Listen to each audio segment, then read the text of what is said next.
राधे राधे भक्तों, कार्तिक मास कथा में आज हम अध्याय 7 का श्रवण करेंगे। आज कार्तिक मास व्रत कथा के 7वें अध्याय में नारद जी कार्तिक मास के व्रतों के नियम के बारे में बता रहे हैं। साथ ही कौन सी तिथि को कौन सा भोजन करना चाहिए और क्या नहीं करना चाहिए। कार्तिक मास का व्रती सदा ब्रह्मचर्य से रहे, पृथ्वी पर शयन करे और दिन के चौथे पहर को केवल एक बार पत्तल पर खाए। ये सारी चीजें बता रहे हैं। श्री नारद जी बोले, हे राजन, अब कार्तिक मास का व्रत करने वालों के नियम सुनिए। मैं संक्षेप में कहता हूँ। जो व्यक्ति कार्तिक मास का व्रत करता हो वह सब तरह के आमिष, उर्द, मधु, राई, खटाई तथा मदकारी वस्तुओं का भक्षण करना करे। वह व्रत करने वाला दूसरे का अन्न न ग्रहण करे, किसी से विद्वेष न करे तथा तीर्थ के अतिरिक्त विदेश न जाए। देवता, वेद, ब्राह्मण, गुरु और व्रती, नारी, राजा तथा गुरुजनों की निंदा न करे। कार्तिक मास का व्रत करने वाला दाल, तिल, तेल, पकवान, क्रय किया हुआ पका हुआ भोजन न ग्रहण करे।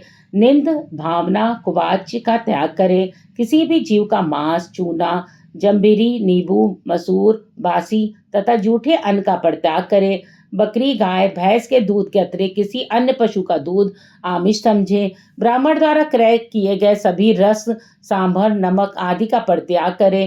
तांबे के पात्र में रखा हुआ पचगव्य, अत्यंत लघु गड्ढे का पानी केवल अपने ही लिए वह पकवान आमिष कहा जाता है। कार्तिक मास का व्रती सदा ब्रह्मचर्य से रहे, पृथ्वी पर शयन करे और दिन के चौथे पहर का केवल एक बार पत्तल पर खाए।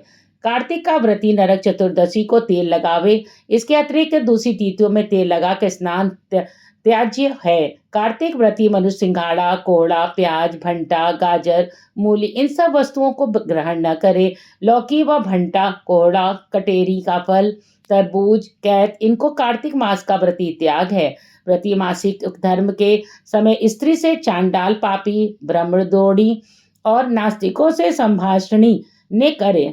उपयुक्त मनुष्यों, कुत्तों और कौ द्वारा दिष्ट पका भोजन, सूतक के समान का पका भोजन, 2 बार पकाया हुआ जला अन्न न खावे। अपनी शक्ति के अनुसार कृच्छ, चंद्रायणादि व्रत श्री विष्णु भगवान की प्रसन्नता हेतु करे और पूर्व वर्णित नियमों का पालन करे। कार्तिक व्रत करने वाले प्राणी प्रतिपदा को कुंबड़ा और द्वितीया को कटहल, तृतीया को तरुणी स्त्री, चतुर्थी को मूली, पंचमी को बेल, षष्ठी को तरबूज, सप्तमी को सांवला, अष्टमी को नारियल, दसवीं को लौकी, एकादशी को परवल, द्वादशी को बेर, त्रयोदशी को भंटा, चतुर्दशी को गाजर तथा पुण्य को शाक के ये वस्तुएं दे। तथोक्त तिथियों में न खाए और रविवार को आंवला का भक्षण न करे। व्रती इन शाकों में से या और वर्जित शाकों में से कोई शाक खाना चाहे तो ब्राह्मण को देकर खावे। यही विधान माघ मास के व्रत के लिए भी है। देवोत्थान एकादशी में पूर्वोक्त विधान अनुसार नित्य जागरण, गायन, वंदना आदि करना चाहिए। इस प्रकार विधिवत व्रत करने वाले व्रती को देखकर यम के दूत जैसे सिंह की गर्जना से हाथी भाग जाते हैं, उसी तरह वहां से भाग जाते हैं। यह कार्तिक व्रत सब व्रतों में श्रेष्ठ है। इससे अतिरिक्त जितने व्रत आदि हैं वे सत संख्या होकर भी इसकी तुलना नहीं कर सकते, क्योंकि यज्ञ आदि करने वाले प्राणी केवल स्वर्ग में ही निवास करते हैं, किंतु कार्तिक व्रती उससे श्रेष्ठ वैकुंठ लोक से जाते हैं। इस जगत में भुक्ति मुक्ति दाता जितने भी पुण्य क्षेत्र हैं वे सब कार्तिवर्ती के शरीर में निवास करते हैं और खराब सपने, मनसा, वाचा, कर्मणा किसी प्रकार का भी पाप हो वह सब कार्तिक व्रत करने वाले प्राणी को देखते ही नष्ट हो जाते हैं। जिस प्रकार राजा की रक्षा उनके सेवक अंगरक्षक लोग करते हैं, उसी भांति कार्तिक व्रत करने वाले की रक्षा विष्णु भगवान की आज्ञा से इंद्रादिक देवता करते हैं। विष्णु भगवान का व्रत करने वाला मनुष्य जहाँ कहीं भी वर्तमान में रहता है वह पूजित होता है। वहां पे ग्रह, भूत, पिशाच आदि कोई भी नहीं रहने पाता। विधि विधा सहित कार्तिक व्रत करने वाले मनुष्य के पुण्य का वर्णन 4 मुख वाले ब्रह्मा जी भी कहने में असमर्थ हैं। यह विष्णु व्रत संपूर्ण पापों का नाश करने वाला, पुत्र, पौत्र, धन, धान्य को उन्नति करने वाला। कार्तिक व्रत को जो मनुष्य करता है उसको तीर्थ में जाने, तीर्थ की सेवा करने से क्या उद्देश्य, उसको सब पूर्ण फल कार्तिक व्रत से ही प्राप्त हो जाता है। साथ समाप्त होता है। अब कार्तिक मास महात्म कथा का अध्याय 8 प्रारंभ करेंगे। जिसकी दया से सरस्वती भाव रही उपजाए, कार्तिक महात्म का कमल लिख 8वां अध्याय। नारद जी बोले, अब मैं कार्तिक व्रत के उद्यापन का वर्णन करता हूँ, जो सब पापों का नाश करने वाला है। व्रत का पालन करने वाला मनुष्य कार्तिक शुक्ल चतुर्दशी को व्रतव की पूर्ति और भगवान विष्णु की प्रीति के लिए उद्यापन करे। तुलसी के ऊपर एक सुंदर मंडप बनवाए, उसे केले के खंभों से संयुक्त करके नाना प्रकार की धातुओं से विचित्र शोभा बढ़ावे। मंडप के चारों ओर दीपकों की श्रेणी सुंदर ढंग से सजा कर रखे।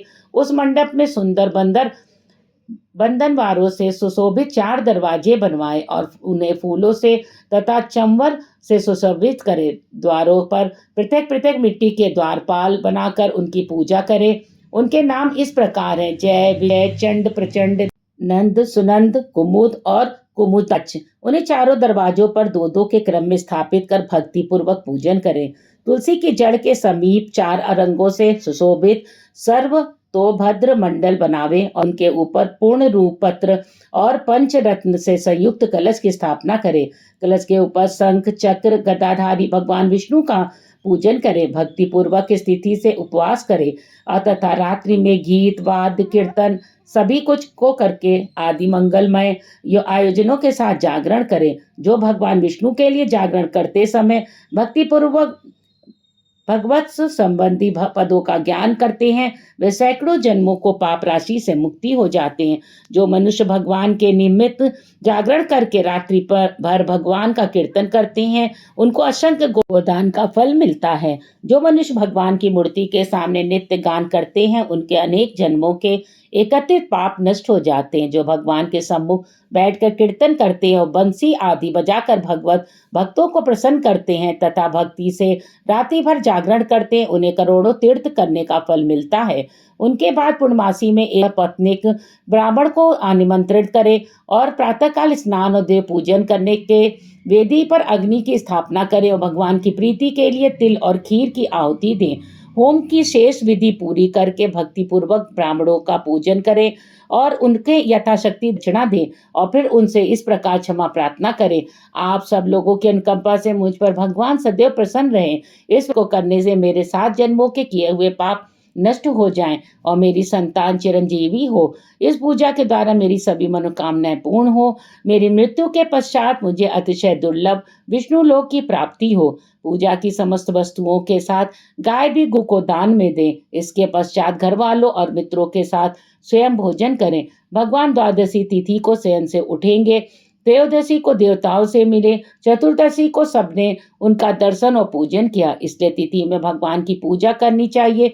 गुरु की आज्ञा से भगवान विष्णु की स्वर्णमयी प्रतिमा का पूजन करें। इस पूर्णिमा को पुष्कर तीर्थ की यात्रा श्रेष्ठ मानी गई है। कार्तिक माह में इस विधि का पालन करना चाहिए। जो इस प्रकार कार्तिक के व्रत का पालन करते हैं, वे धन्य और पूजनीय हैं। उन्हें उत्तम फल की प्राप्ति होती है। जो भगवान विष्णु की भक्ति से तत्पर हो, कार्तिक में व्रत का पालन करते हैं, उनके शरीर में स्थित सभी पाप तत्काल नष्ट हो जाते हैं। श्रद्धा पूर्वक कार्तिक के उद्यापन का महात्म्य सुनता है या सुनाता है, भगवान विष्णु का साम्राज्य प्राप्त होता है और धन वैभव की कभी कोई कमी नहीं होती है। अध्याय 8 समाप्त होता है। भगवान विष्णु भगवान आप सब पे अपनी दया और कृपा बनाए रखें। अगर हमारे चैनल को आपने सब्सक्राइब नहीं किया है तो सब्सक्राइब और लाइक जरूर कर दें। धन्यवाद।